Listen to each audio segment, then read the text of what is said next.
Guys, कैसे हैं आप लोग। मैं पुनः हाजिर हो गई हूँ आपका वन शॉट रैपिड रिवीजन में यूनिट 5 लेकर। तो आज की इस क्लास में ढेर सारी शुभकामनाओं के साथ आपका मैं स्वागत करती हूँ। यूजीसी नेट दिसंबर जनवरी 2024-25 paper 2 subject Hindi. Net JRF चाहे जिस प्रकार का एग्ज़ाम हो, दोनों आप क्रैक कर सकते हैं। यूनिट 5 में हिंदी कविता, तो हिंदी कविता से जुड़ी जितनी भी बातें हैं मैं आपको वन शॉट रिवीजन में आपको कंप्लीट करवाऊंगी। एकदम 10 दिन में आपकी तैयारी एकदम कंप्लीट होगी अगर आप सही तरीके से आप उसको देख ले और ध्यान से अगर आप देखें तो एक यूनिट का जो मेरा एक वीडियो होगा उसमें आपका एक यूनिट कंप्लीट हो जाएगा।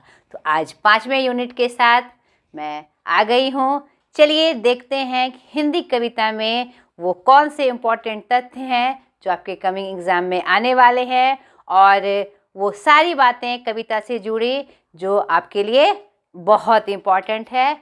चलिए स्टार्ट करते हैं यूनिट सेक्शन 5 हिंदी कविता। यह एक बहुत ही इम्पॉर्टेंट चैप्टर है, आपका यूनिट है और इसमें बहुत चीज़ों का समावेश भी है और इसमें मेरी मेहनत भी बहुत ज़्यादा हुई है। तो सबसे पहले आप सबों से यह कहना है मुझे, इसे सब्सक्राइब करें एंड शेयर करें। ऑल व्यूअर्स से ये मेरा रिक्वेस्ट है। चलिए, पहला पृथ्वीराज रासो रेवा तट, जो ब्रजभाषा में है, यह महाकाव्य है।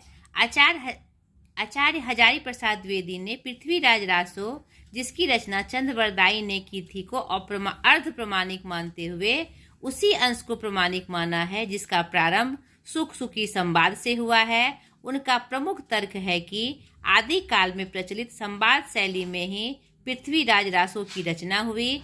इस आधार पर केवल 7 सर्गों को ही प्रमाणिक मानते हैं, जिसमें रेवा तट समय ही है। रेवा तट समय में पृथ्वीराज ने रेवा नदी के तट पर जो भयानक युद्ध मोहम्मद गौरी से किया था उसका वर्णन है।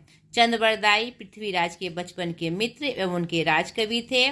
पृथ्वीराज रासो के पिछले भाग को चंद्रबरदाई के पुत्र जलहन भट्ट राव द्वारा पूरा किया गया। पृथ्वीराज रासो हिंदी का प्रथम महाकाव्य माना जाता है। यह वीर रस का हिंदी का सर्वश्रेष्ठ काव्य है।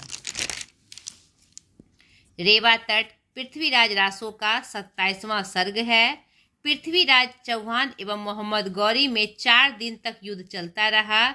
चौथे दिन चौहान के योद्धा के गुज्जर रघुवंशी राम ने गौरी को कैद कर लिया। उसके बाद उसे दिल्ली लाया गया।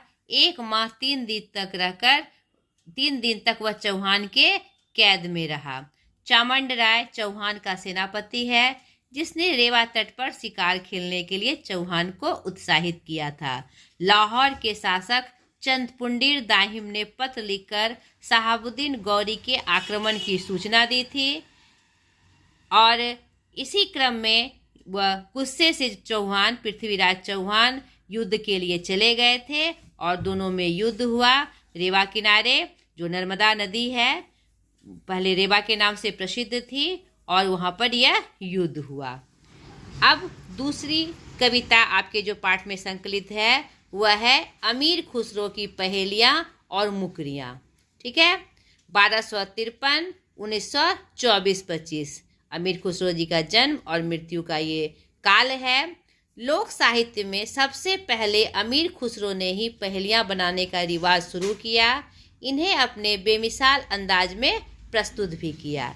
इनकी रचनाओं में 2 तरह की पहेलियाँ नजर आती है, बूझ पहेली और बिन बूझ पहेली। बूझ पहेली में उत्तर पहेली में ही निहित होता था, जबकि बिन बूझ पहेली में अनुमान एवं भुक्तियों के उत्तर पाए जाते थे।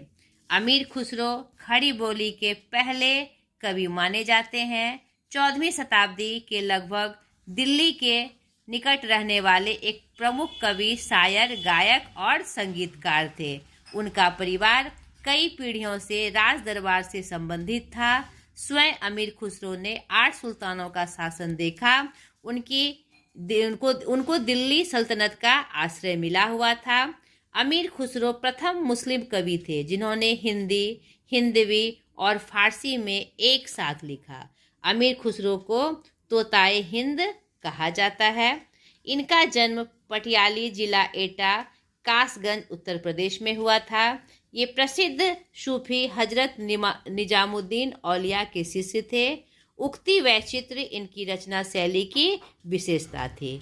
ठीक है, मतलब जो भी बात वह कहते थे उनमें एक विचित्रता का वर्णन वो करते थे। खालिकवारी, कोश ग्रंथ, पहेलियाँ एवं मुकरियाँ, हालात कन्हैया, भक्ति चरक रचना जो कि उनकी भक्ति चरक रचना है, नजराना ए हिंद, गजल इनकी प्रमुख रचना है। तीसरा, विद्यापति की पदावली। संपादक डॉक्टर नरेंद्र झा। पद संख्या 1 से 25। इनका जन्म 1361 और मृत्यु 1440 ईस्वी विद्यापति जी की। बिस्पी नामक गांव, बेनीपट्टी थाना, मधुबनी, बिहार। इनके पितामह जयदत्त संत, वे योगेश्वर नाम से विख्यात थे। गुरु पंडित हरि मिश्र। पत्नी चंपा देवी, कहीं कहीं चंपती देवी वर्णन में आता है। वे तिरहुत के राजा शिव सिंह और कीर्ति सिंह के दरबारी कवि थे। वे शैव संप्रदाय के कवि थे। राजा शिव सिंह ने विद्यापति को अभिनव जयदेव की उपाधि दी थी। पिता गणपति ठाकुर, माता हंसिनी देवी। विद्यापति का वंशज अपने विद्वता के लिए प्रसिद्ध थे। इनके वंशज वीरेश्वर ठाकुर ने छंदोदिग दशकर्म पद्धति की रचना की थी। अभी तक इसी पद्धति के आधार पर बिहार में दशकर्म किए जाते हैं। विद्यापति को आदि काल और भक्ति काल का संधि कवि कहा जा सकता है। इनकी 14 रचनाएं प्राप्त है, जिसमें कीर्ति लता, कीर्ति पताका अपभ्रंश में है और पदावली हिंदी मैथिली में। शेष ग्रंथ संस्कृत में है। विद्यापति को बहुत सारी उपाधियां प्राप्त है। मैथिल कोकिल, अभिनव जयदेव, लेखन कवि, वया संधि के कवि, दशावधान और कवि कंठहार आदि। विद्यापति पदावली में 3 प्रकार के पद हैं। पहला, राधा कृष्ण संबंधी पद, शिव, विष्णु, गंगा, जानकी, दुर्गा आदि के स्तुतिपरक पद और आश्रयदाता राजाओं के स्तुति भरे पद। तो आपको, अगर आपने ये पढ़ी भी होगी, तो इनकी जो पदावली आपके सिलेबस में संकलित है 1 से 25 तक की पदावली आप सरसरी निगाह से ज़रूर देख लीजिएगा। तब उसकी जो विषय वस्तु है आपको पता चल जाएगी और फिर इनके बारे में जो भी जानकारियाँ और जो मैंने बताई वह आपको एकदम प्रमुखता से, जो बहुत बहुत इम्पॉर्टेंट है, उसके बारे में मैंने आपको बताया। इसके पद को आप सरसरी निगाह से देख लेते हैं तो फिर इनके संदर्भ में कोई भी बातें आपकी छूटेगी नहीं। चौथी कविता है आपका कबीर, जिसके संपादक हजारी प्रसाद द्विवेदी जी हैं। कबीर के पद से ली गई है और पद संख्या 160 से 209। मैं कबीर जी के बारे में थोड़ा परिचय आपको दे दूं। ये भक्ति काल के निर्गुण धारा के ज्ञानाश्रयी शाखा के प्रमुख कवि थे। कबीर ने साखी शबद और रमैनी की रचना की। कबीर की रचनाओं का संकलन उसके शिष्य धर्मदास ने बीजक नाम से किया है 1464 ईस्वी में। कई विद्वानों ने अपने अपने ढंग से कबीर ग्रंथावली का संपादन किया। बाबू श्याम सुंदर दास, आचार्य हजारी प्रसाद द्विवेदी, डॉक्टर भगवत स्वरूप मिश्र और डॉक्टर पारानाथ तिवारी। तो यहाँ पर आपका जो संकलन है हजारी प्रसाद द्विवेदी जी के संकलन का है। इस्लाम के अनुसार कबीर फारसी का शब्द है और इसका अर्थ होता है महान। इनका जन्म 1440 ईस्वी विक्रम संवत 1398 ज्येष्ठ मास की पूर्णिमा को लहरतब काशी में हुआ था और इनकी मृत्यु 1580 ईस्वी विक्रम संवत 1494 मगहर उत्तर प्रदेश में हुआ था। माता पिता नीरू और नीमा जुल्हा दंपति और ये पालन करने वाले थे। असली माता पिता का प्रमाण कहीं भी साहित्य में प्राप्त नहीं होता। इनके गुरु रामानंद, विद्वान विद्वालयों ने शेख तकी को इनका गुरु माना है, ये भी आपको याद रखना है। इनकी 353 साखियां हैं। साखी का तात्पर्य है दोहा, ठीक है, जिसमें परम सत्य को दोहराते रहना और याद करते रहना, जिसमें नाथपंथी पद्धति का प्रभाव है, ठीक है। शब्द, श्लोक या पद जो इन्होंने अपने सदगुरु के उपदेशों के लिए प्रयोग किया था। और रमैनी, जिसकी संख्या 84 बताई गई है, दोहा चौपाई शैली में रची गई रचना, परंतु चौपाई की संख्या का कोई नियम नहीं है इसमें। रमैनी में कबीर ने सृष्टि रचना का वर्णन प्रमुख रूप से किया है और बताया है कि किस प्रकार जीव इस संसारिक माया में रमा है। उन्होंने राम में ही रमन करने को आकृष्ट किया है, इसीलिए इन्हें रमैनी कहा जाता है। तो यहाँ पर कबीर दास जी का जो संकलन है, रचना का संकलन है, वह बीजक नाम से है और वह किस किस रूप में है?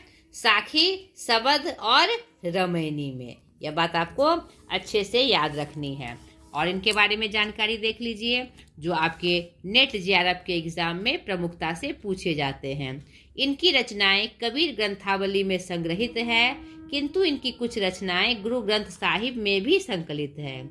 ये अद्वैतवाद क्या है वह जान लीजिए आप। वेदांत का वह सिद्धांत जिसमें आत्मा और परमात्मा को एक माना जाता है और वह उनके सिवाय बाकी सभी वस्तुओं या तत्वों की सत्ता अवास्तविक या असत्य मानी जाती है, के समर्थक थे। यानी वे अद्वैतवाद के समर्थक थे। और अद्वैतवाद क्या होता है मैंने उसका स्पष्ट वर्णन किया। हजारी प्रसाद ने इन्हें वाणी का डिटेक्टर, आचार्य रामचंद्र शुक्ल ने साधुकरी भाषा और बाबू श्याम सुंदर दास ने पंचमेल खिचड़ी कहा है। कबीर सिकंदर लोदी के समकालीन थे। लोदी ने उन पर अत्याचार किया था। इसका वर्णन स्वयं कबीर ने साखी के राग गौड़ में किया है।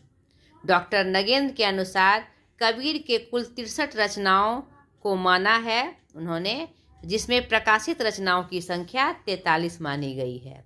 कबीर की पत्नी का नाम लोई था। इनकी 2 संतानें थी, कमाल और कमाली। यह भी प्रश्न नेट जेआरएफ में दोहराया किया गया है और इसको दोहराया भी गया है, तो आपको याद रखना है। कबीर पर बौद्ध धर्म के महायान शाखा का प्रभाव था।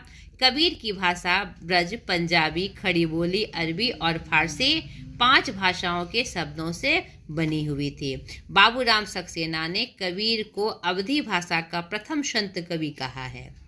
नागरी प्रचारणी सभा काशी से प्रकाशित कबीर ग्रंथावली की भूमिका में श्याम सुंदर दास के आधार पर कबीर की भाषा का निर्णय करना टेढ़ी खीर है, क्योंकि वह खिचड़ी है। तो यह सब जितनी बातें आपको मैंने कबीर से के संदर्भ में बताई, वह सब आपके नेट जेआरएफ के लिए बहुत इम्पॉर्टेंट है और इसी प्रकार के प्रश्न बहुत बार पूछे गए हैं और इसे दोहराए भी गए हैं। तो आपको अच्छे से इनके बारे में याद रखना है, यह बहुत इम्पॉर्टेंट था। अब 5वीं कविता मलिक मोहम्मद जायसी जी की, जो जायसी ग्रंथावली से संकलित है, नागमती वियोग खंड। इनका जन्म 1500 ईस्वी और मृत्यु 1548 ईस्वी, ठीक है। इनका जन्म जायस नामक स्थान में हुआ था, इसीलिए इन्हें जायसी कहा जाता है। मलिक मोहम्मद जायसी भक्ति काल के निर्गुण धारा के प्रेमाश्रयी शाखा के प्रमुख कवि थे, ठीक है। मलिक ऐसे लोगों को कहा जाता है जहाँ 10,000 जो सेनाएं रखती है, ठीक है। जायस में ऐसा प्रसिद्ध था। इनके पिता मलिक राजे अशरफ और गुरु, इन्होंने शेख बुरहान और सैयद अशरफ को गुरु नाम से उल्लेख किया है। पद्मावत प्रेम की पीर का व्यंजन करने वाला विशुद्ध प्रबंध काव्य है। अवधी भाषा का प्रथम ग्रंथ।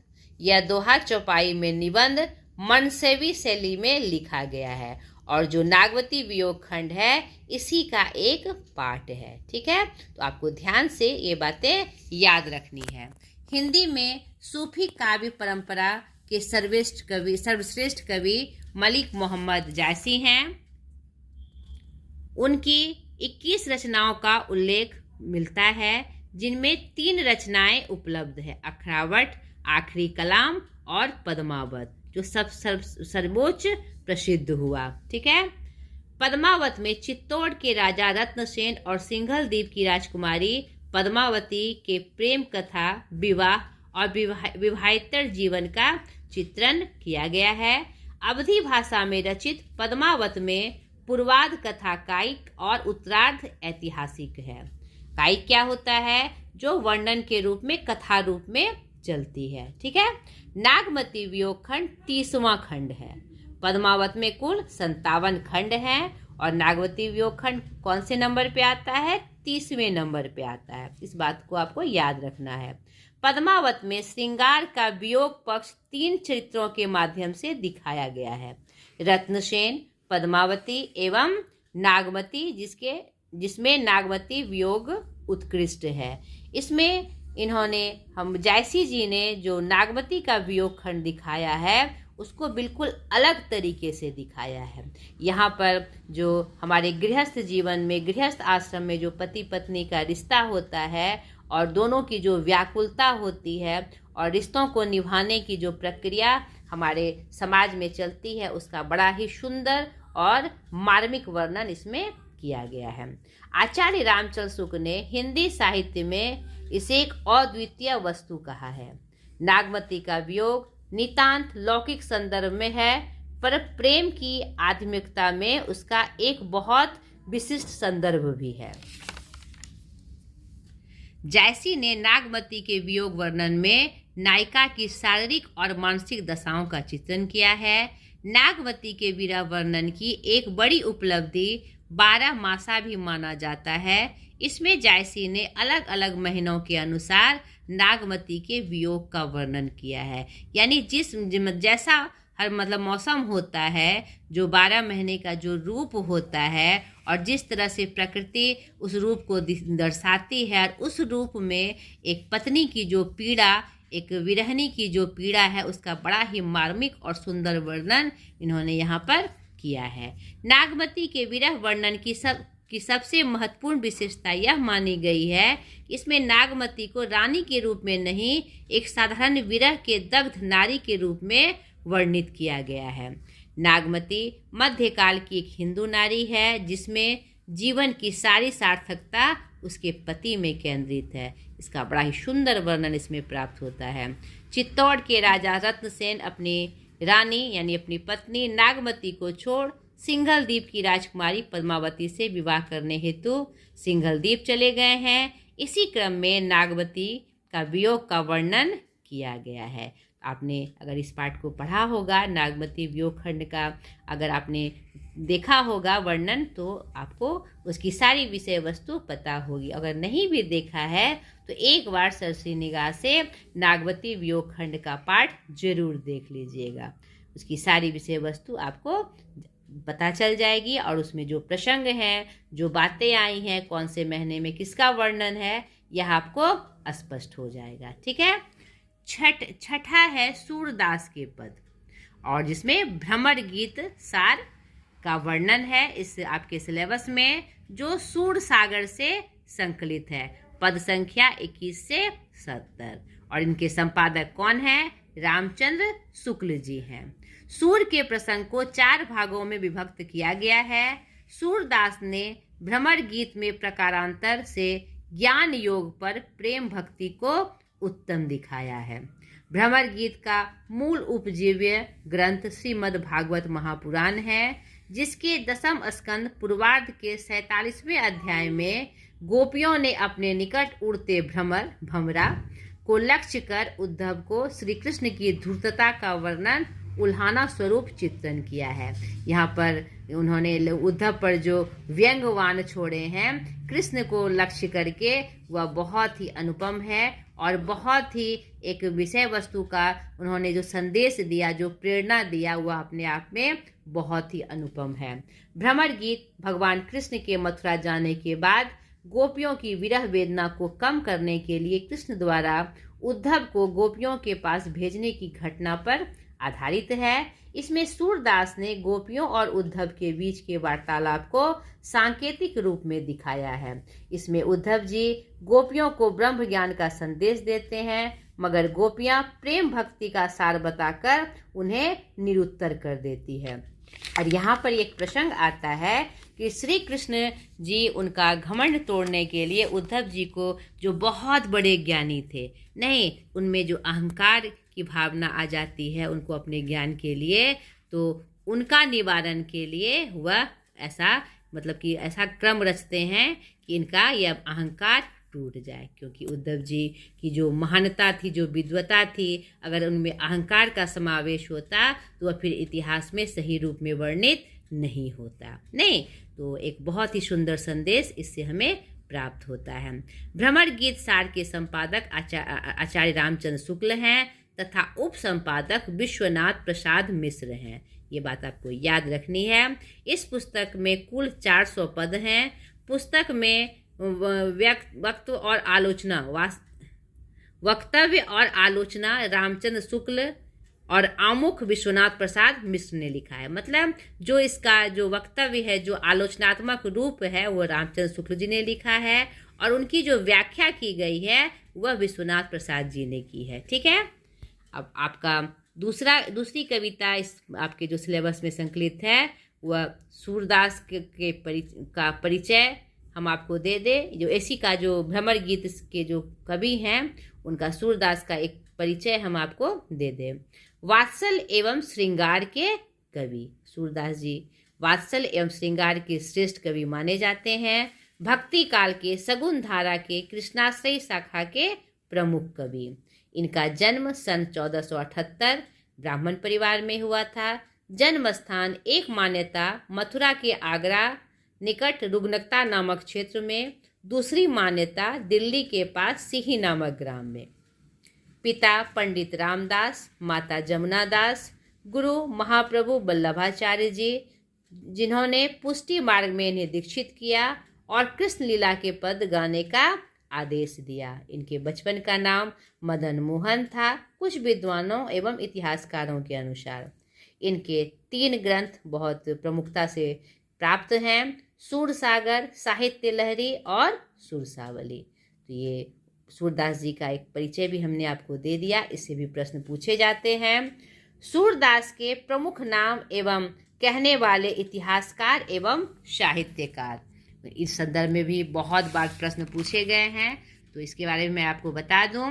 जीवनोत्सव के कवि, वात्सल्य रस का सम्राट, ये किसने कहा है इनको?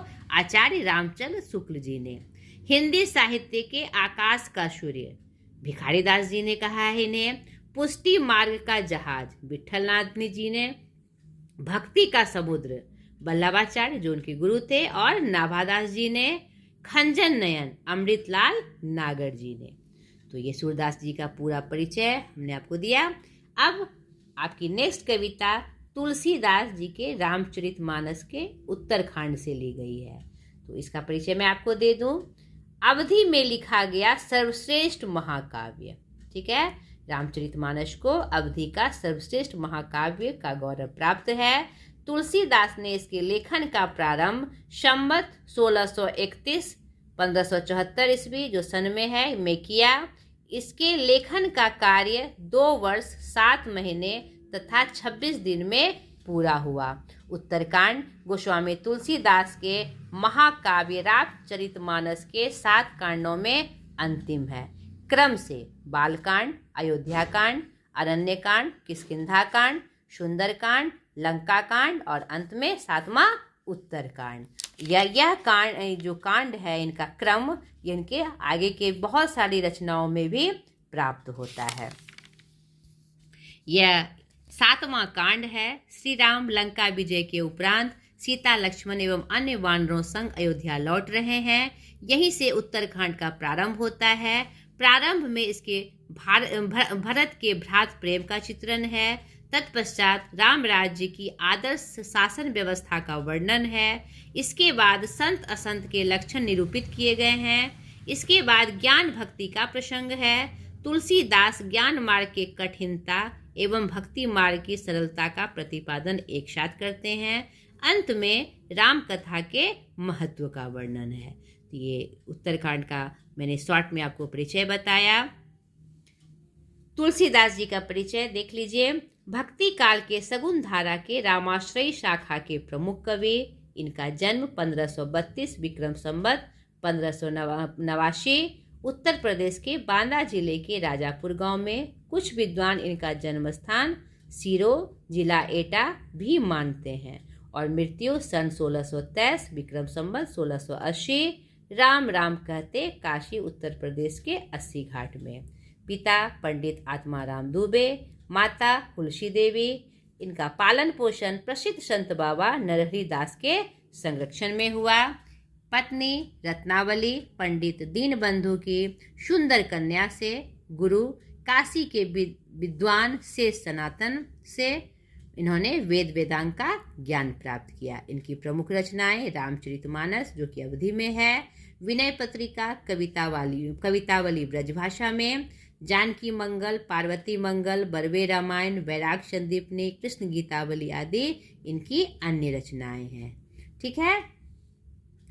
अब दूसरी नेक्स्ट कविता बिहारी सतसई, जिसके रचनाकार बिहारी जी हैं। 713 दोहे का यह बिहारी सतसई का संकलन है। कहीं कहीं 719 भी वर्णित है।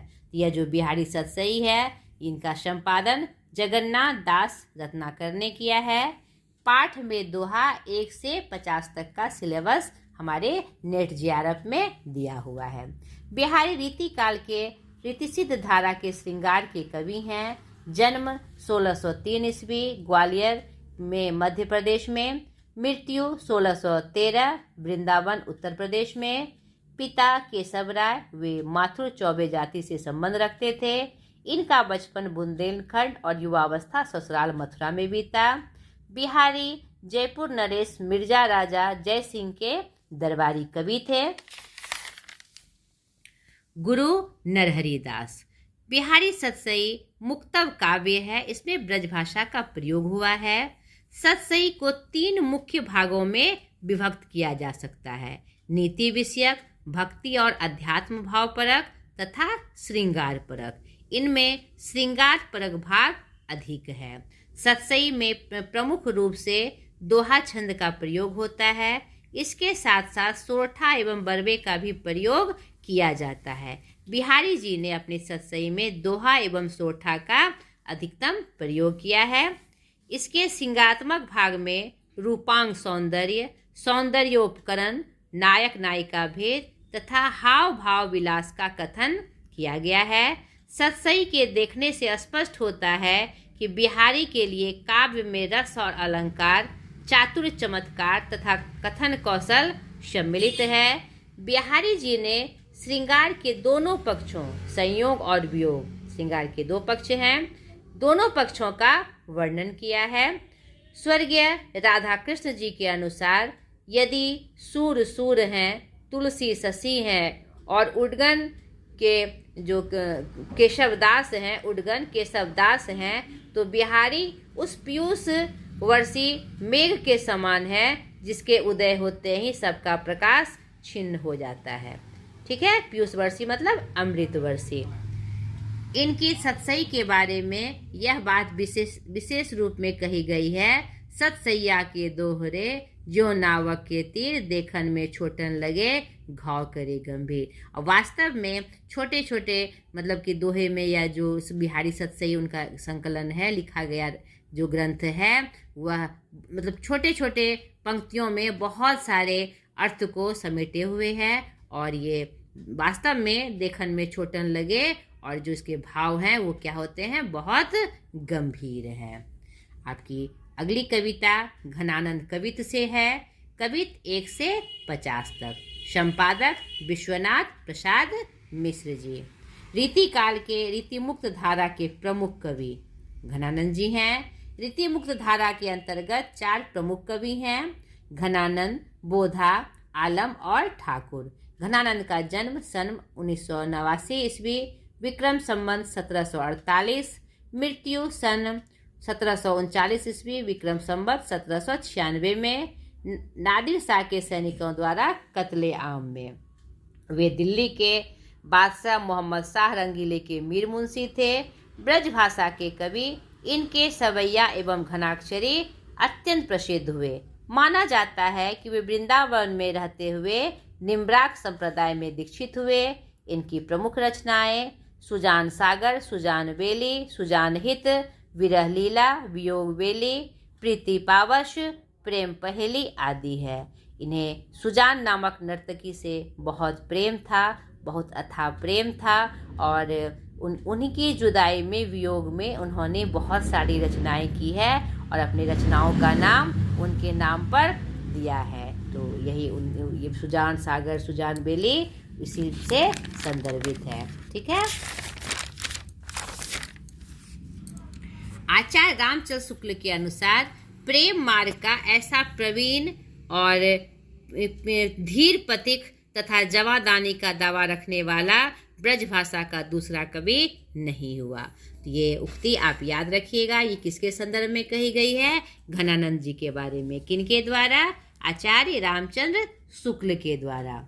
10वीं कविता आपके मीराबाई द्वारा रचित मीरा के पद हैं।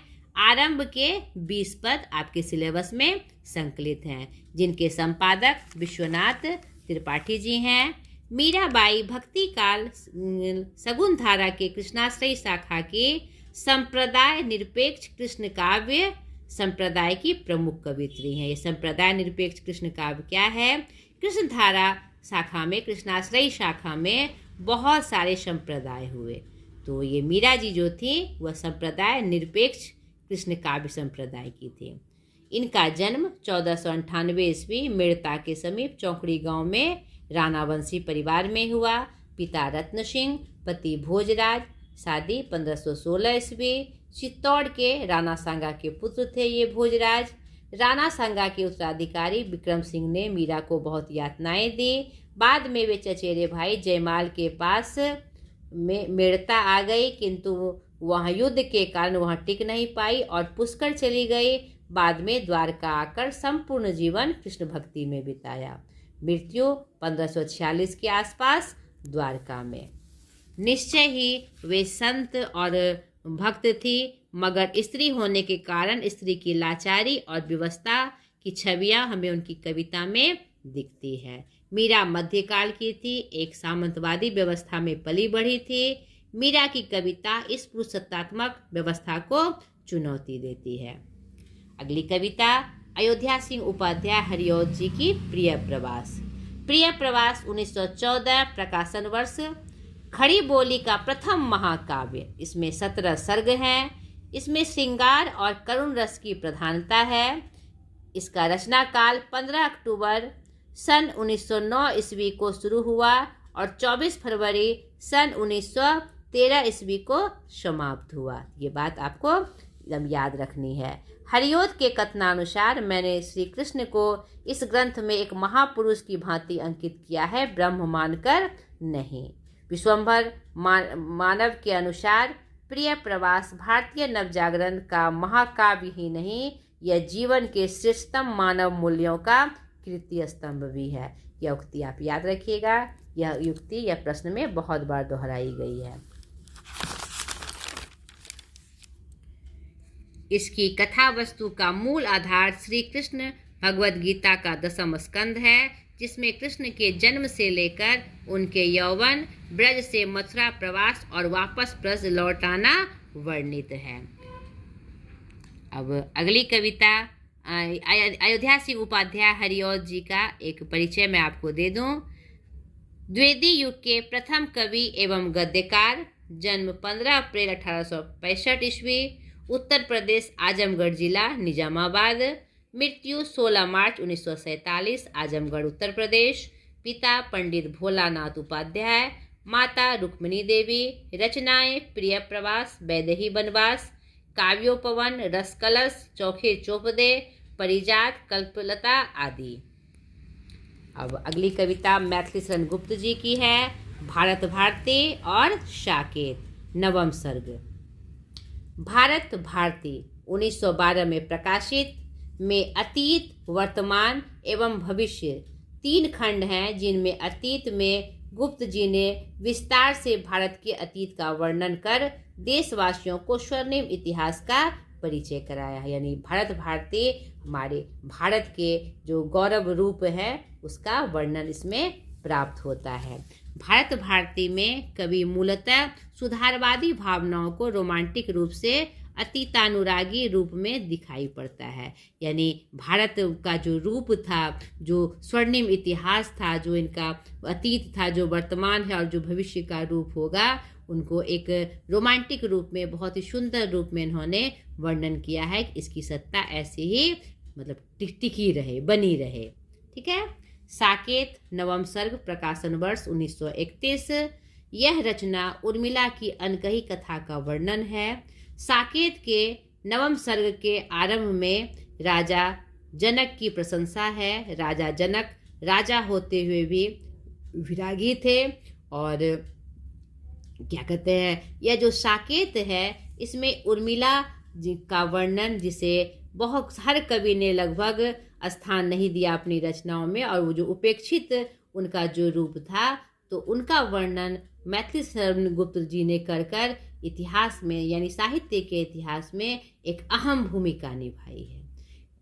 राम का वनवास जाना, उनके साथ पत्नी सीता जाती हैं, लेकिन लक्ष्मण अपने भाई का साथ जाने के लिए, उनकी सेवा, उनकी रक्षा करने के लिए जाते हैं, और उनकी पत्नी यहीं रह जाती है। तो कहीं भी उर्मिला उन्हें विवश नहीं करती, अपने पति को अपने परिवार के प्रति एकदम बहुत अच्छे रूप में वह अपने व्यवहार को प्रदर्शित करती हैं, और पति को किसी भी रूप में मतलब उनके आचरण में यह नहीं दिखाई पड़ता कि वह कहीं से वह व्यथित रूप अपना दर्शाती हैं। जब क्या कहते हैं, अपनी कुटिया में जब वह उर्मिला को देखते हैं तो सिर्फ उनकी छाया ही उनको नजर आती है, नहीं कहीं से वो अपने पति को ऐसा किसी भी रूप में उसे व्यथित नहीं करती, उसे विवश नहीं करती, अपने विरह वेदना को नहीं दर्शाती, और अपने क्या कहते हैं मार्ग पर जो उनका कर्तव्य का मार्ग था उससे उनको विचलित नहीं करती हैं। इसी का चित्रण साकेत में प्राप्त होता है। मैथिली शरण गुप्त एक परिचय। प्रथम राष्ट्रकवि, द्विवेदी युग के प्रमुख रचनाकार। जन्म 3 अगस्त 1846, चिरगांव, झांसी, उत्तर प्रदेश। मृत्यु 12 दिसंबर 1964। पिता सेठ रामचरण गुप्त, माता काशीबाई। प्रमुख कृतियां पंचवटी, साकेत, जयद्रथ वध, यशोधरा, भारत भारती, साकेत, झंकार आदि। ठीक है।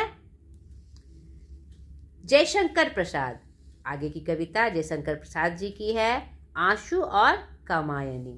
ठीक है, इनके बारे में जान ले। जयशंकर प्रसाद छायावाद काल के प्रमुख स्तंभ। जन्म 30 जनवरी 1889, वाराणसी, उत्तर प्रदेश। मृत्यु 15 नवंबर 1937, वाराणसी। प्रमुख कृतियां स्कंदगुप्त, तितली और कंकाल, आंसू, झरना, चंद्रगुप्त, कामायनी आदि, ये सब उनकी प्रमुख रचनाएं हैं।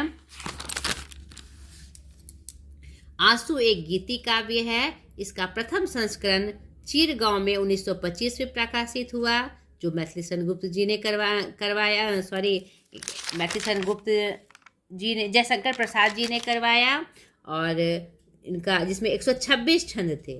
दूसरा संस्करण 1933 प्रयाग में, जिनमें 190 छंद थे। ठीक है। कामायनी आधुनिक छायावादी युग का सर्वोत्तम और प्रतिनिधि हिंदी महाकाव्य है। प्रकाशन वर्ष 1936। इसमें 15 सर्ग हैं।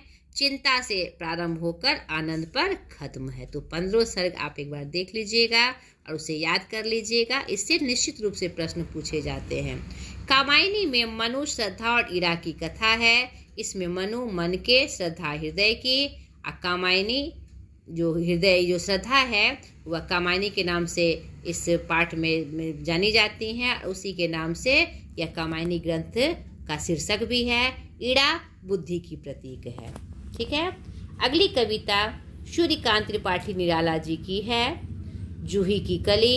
जागो फिर एक बार, जो आपके सिलेबस में है, उसका वर्णन मैं कर रही हूँ। सरोज स्मृति, राम की शक्ति पूजा, कुकुरमत्ता, बांधो ना नाव, इस ठाव बंधो। तो उसका मैंने प्रकाशन वर्ष भी लिख दिया है। जूही की कली जो उन्होंने रचना 1916 में की, लेकिन उनका प्रकाशन 1922 में हुआ। जागो फिर एक बार 1926। और सरोज स्मृति 1935, राम की शक्ति पूजा 1936, कुकुरमुत्ता 1942 और बांधो ना नाव इष्ठाओ बंधो 22 जनवरी 1950 ईस्वी। तो सूर्यकांत त्रिपाठी निराला जी छायावादी प्रमुख कवि थे।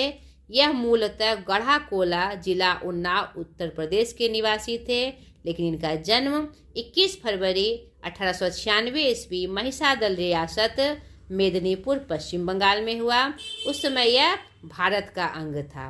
पिता पंडित राम सहाय तिवारी जो सिपाही थे महिसादल में, माता रुक्मिणी देवी, पत्नी मनोहरा देवी। ये सन 1916 से 1658 तक निरंतर काव्य साधना में तल्लीन रहे। इनकी प्रमुख रचनाएं अनामिका 1923, परिमल 1930, गीतिका 1936, तुलसीदास 1938, अनिमा 1943, परिमल 1930, बेला 1946, नए पत्ते 1946 हैं। ये मैं आपको प्रकाशन वर्ष के साथ इसलिए दे रही हूँ क्योंकि कभी कभी और हमेशा सूर्यकांत त्रिपाठी निराला जी की रचनाओं का वर्ष का क्रम पूछा जाता है, इसलिए मैं ये संकलन लेके आई आपके पास। जागो फिर एक बार, मतवाला साप्ताहिक जो आपका दिया हुआ है उसके बारे में बता रही हूँ।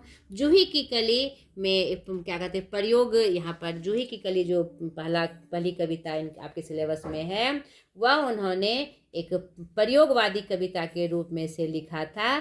जो जीवन की यथार्थता थी उसका वर्णन इसमें प्राप्त होता है। ठीक है, जागो फिर एक बार मतवाला साप्ताहिक कलकत्ता में ये छपी थी 27 मार्च 1926 प्रकाशन वर्ष, और यह परिमल से संकलित है। इनके कविता संग्रह परिमल से संकलित है। यह पुनर्जागरण और पुनरुत्थान का भाव समेटे हुए है कि भारत में जो रूप अभी दिखाई पड़ रहा है और इसका जो स्वर्णिम इतिहास है, तो उसको बरकरार रखने के लिए फिर से हमें जागना होगा और हमें समझकर, हर हालत को समझकर हमें इसे विकास के पथ पर अग्रसर करना होगा। ठीक है, सरोज स्मृति इनकी दिवंगत पुत्री सरोज के लिए विलाप है, इनका शोक गीत है और यह प्रथम शोक गीत है हमारे हिंदी साहित्य का। बांधो ना, जिसमें एक पिता का विलाप दिखाया गया है। बांधो ना नाव इष्ठाओ बंधो, रचनाकाल 22 जनवरी 1950। देशदूत साप्ताहिक पत्रिका थी, प्रयाग में 11 फरवरी 1951 में प्रकाशित, और ये किससे संकलित है? अर्चना से संकलित है। ठीक है, बांधो ना इष्ठाओ बंधु अर्चना से संकलित है। अगली कविता सुमित्रा नंदन पंत जी की है आपकी, जिसमें इनके कुछ कविता संकलित हैं। परिवर्तन, प्रथम रश्मि, द्रुत झड़ो, जगत के जीर्ण पत्ते। ठीक है, तो पहले मैं सुमित्रा नंदन पंत जी का परिचय आपको दे दूं। ये छायावाद के प्रमुख स्तंभ, प्रकृति के सुकुमार कवि थे। जन्म 20 मई 1900 ग्राम कौशानी, जिला अल्मोड़ा, राज्य उत्तरांचल में हुआ था। इनके बचपन का नाम गोसाई दत्त था। पिता गंगा दत्त पंत। प्रमुख रचनाएं वीणा, ग्रंथि, इनका रचना भी मैंने आपको दिया है, स्क्रीनशॉट लेके रख लीजिए क्योंकि इनकी भी रचनाओं का क्रम पूछा जाता है। पल्लव 1926, गुंजन 1932, युगांत 1936, युगपत 1949, कला और बूढ़ा चांद 1959, लोकायतन 1965, संक्रांति 1977, उच्छ्वार 1920, वीणा 1927 आदि। इनका निधन 28 दिसंबर 1977 को हुआ। परिवर्तन इनकी एक लंबी कविता है जो 1926 में प्रकाशित एवं कविता संग्रह पल्लव से संकलित। इसमें प्रकृति के कोमल और कठोर चित्रों के साथ भाग्यवाद और निराशावाद भी प्रकट हुआ है परिवर्तन के माध्यम से। प्रथम रश्मि 1919 में लिखी गई और वीणा 1927 में संग्रहित, वीणा से 1927 में संग्रहित हुई। द्रुत झड़ो कविता में कवि प्राचीन सड़ी गली परंपराओं के नष्ट होने की बात करता है। ठीक है, अगली कविता रामधारी सिंह दिनकर जी की है। उर्वशी, तृतीय अंक और रश्मि रथी। यह रामधारी सिंह दिनकर जी द्वितीय राष्ट्रकवि के नाम से प्रसिद्ध हैं। इनका जन्म 23 सितंबर 1908 सिमरिया मुंगेर बिहार में हुआ था। यह जो उर्वशी कविता है ये छायोत्तर युग के प्रमुख कवि हैं हमारे रामधारी सिंह दिनकर जी। और यह जो उर्वशी है यह दिनकर जी के नवीनतम प्रबंध कृति है। इसमें कवि ने उर्वशी और पुरोरा के प्राचीन आख्यान को एक नए अर्थ से जोड़ना चाहा है। दोनों एक अलग अलग प्यास लेकर एक दूसरे के करीब आए हैं। पुरोरा धरती पुत्र है, उर्वशी देवलोक से उतरी नारी है। उर्वशी का दर्शन पक्ष है प्रेम और ईश्वर। और यह जो रश्मि रथी है यह क्या कहते परंपरावादी वर्णनात्मक प्रबंध काव्य है। इसका कथानक महाभारत से लिया गया है। इसमें कर्ण के चरित्र को आधुनिक मानवता का रूप प्रकाश के रूप में उद्घाटित किया गया है। कर्ण के जीवन में घटित प्रसंगों के संदर्भ में कवि ने आज की जो रूप हैं और जो प्रश्न हैं, जो संवेदनाएं हैं, उसका उद्घाटन कवि ने अन्य पत्रों के में से किया है। और परशुराम एवं कुंती को भी नवीन मन संघर्षों के बीच से प्रतिष्ठित किया है। तो ये रामधारी सिंह दिनकर जी की थी। अगली कविता आपकी महादेवी वर्मा जी की है, जो छायावाद के प्रमुख स्तंभ एवं आधुनिक युग की मीरा के नाम से इन्हें जाना जाता है। इनका जन्म 26 मार्च 1907 फर्रुखाबाद उत्तर प्रदेश में हुआ। पिता गोविंद प्रसाद वर्मा, माता हेमरानी देवी, पति स्वरूप नारायण वर्मा।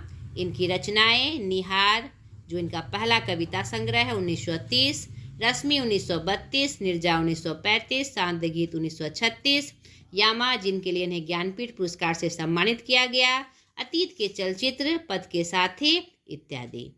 तो इनका भी प्रकाशन वर्ष आप याद रखिएगा। इनका भी क्रम पूछा जाता है।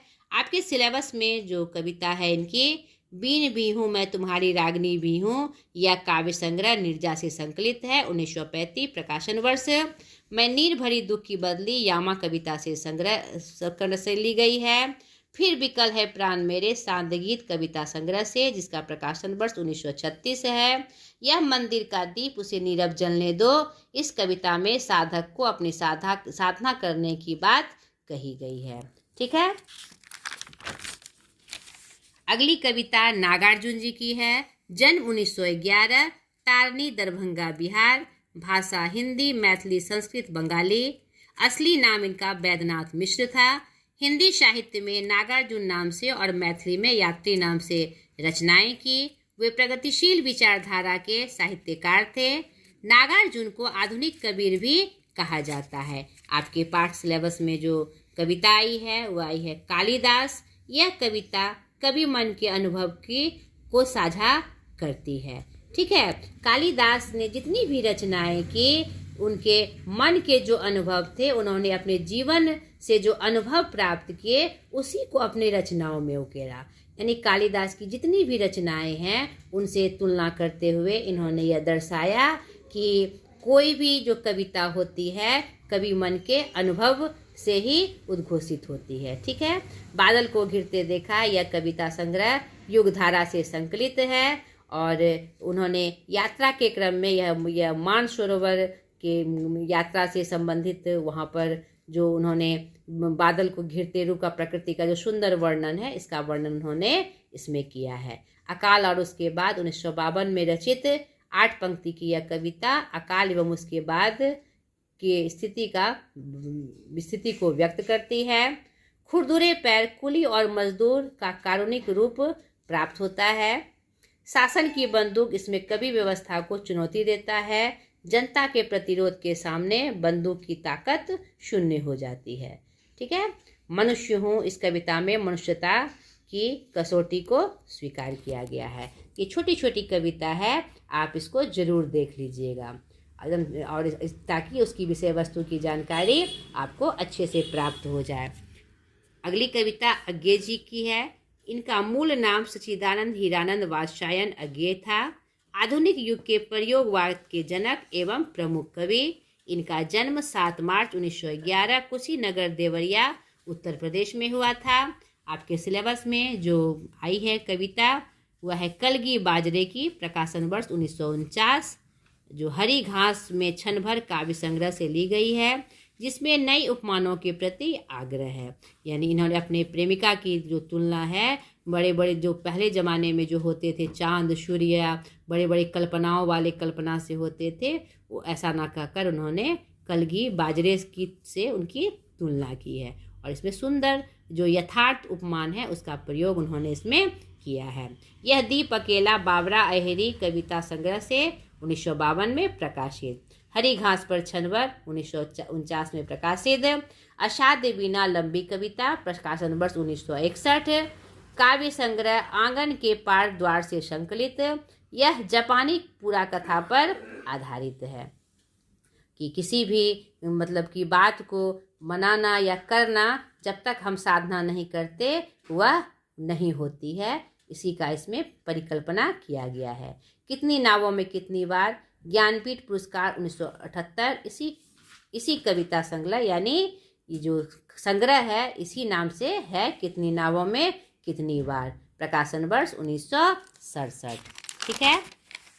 अगली कविता भवानी प्रसाद मिश्र जी की है, जो कि एक प्रयोगवादी कवि हैं। इनका जन्म 29 मार्च 1913 टिगड़िया होशंगाबाद मध्य प्रदेश में हुआ।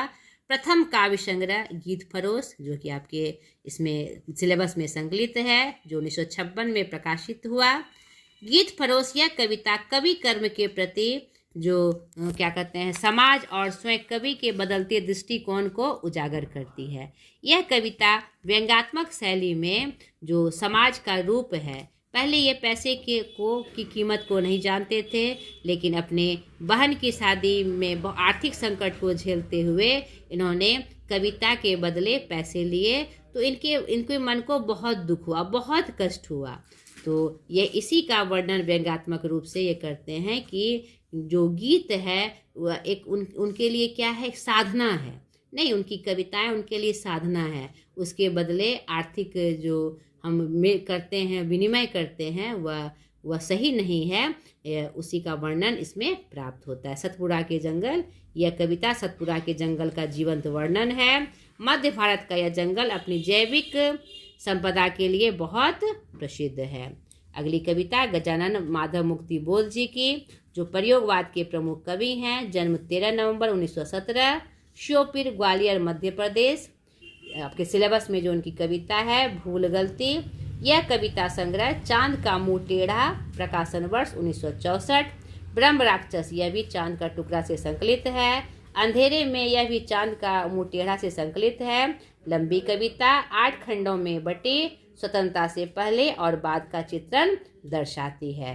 तो यह तीनों कविता एक बार आप जरूर देख लीजिएगा, और ताकि इसकी विषय वस्तु की जानकारी आपको हो जाए सरसरी निगाह से, इसे जरूर देख लीजिएगा, तब इसके संदर्भ में आपको पूरी बातें पता चल जाएगी। अगली कविता और अंतिम कविता सुदामा पांडे धूमिल जी की है, जो विद्रोही पीढ़ी के प्रतिनिधि कवि हैं। इनका जन्म 9 नवंबर 1936 खेवली वाराणसी उत्तर प्रदेश में हुआ। आपके सिलेबस में इनकी 3 कविता आई है, 4 कविता आई है।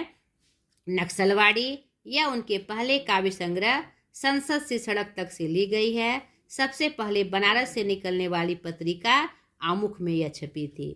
मोचीराम संबोधन शैली में लिखी यह कविता आर्थिक विषमता पर चोट करती है। नहीं कि चाहे निम्न वर्ग, उच्च वर्ग और जो नीचे वर्ग के लोग हैं अलग अलग प्रकार के जूते पहनते हैं, और उनकी जो जीवन शैली है वह भी अलग अलग होती है, उसकी मानसिकता भी अलग अलग होती है। इसी आर्थिक विषमता पर यह कविता चोट करती है, और ये विद्रोही कवि के रूप में जाने जाते हैं, और बहुत ही सुंदर संबोधन शैली में इन्होंने वर्णन किया है। अगली कविता अकाल दर्शन, या काल के बाद का रूप को दिखाती है। रोटी और संसद, यह कविता समाज के बहुत बड़े सत्य को दर्शाती है कि एक रोटी के लिए यानी किसी भी प्रसंग के लिए जो आपसे प्रश्न पूछता है वो आपको कटघरे में खड़ा करके हर तरह के रूप को दिखाता है। नहीं, यहाँ उससे आपको सावधान रहना है। यह भी बहुत ही प्रभावशाली कविता है और बहुत ही सुंदर ढंग से यह वर्णित है। यह भी छोटी छोटी कविता है। इस कविता को भी आप सरसरी निगाह से जरूर देख लीजिएगा। ये आपका यूनिट 5 कविता आपका यहीं पर समाप्त हुआ, और एक थोड़ी लंबा ये वीडियो बन गया, क्योंकि मैंने पूरा आपको जितनी भी बातें थी कविता से संदर्भित मैंने आपको बताई। तो आशा करती हूँ ये आपके लिए बहुत सहायक होगी आपके कमिंग नेट JRF एग्ज़ाम में। और पुनः आपसे कहना चाह रही हूँ मैं कि मेरे मेहनत को सफल बनाएं और मुझे सपोर्ट करें और इसे सब्सक्राइब करें एंड शेयर करें। बाय। आज तक के लिए इतना ही।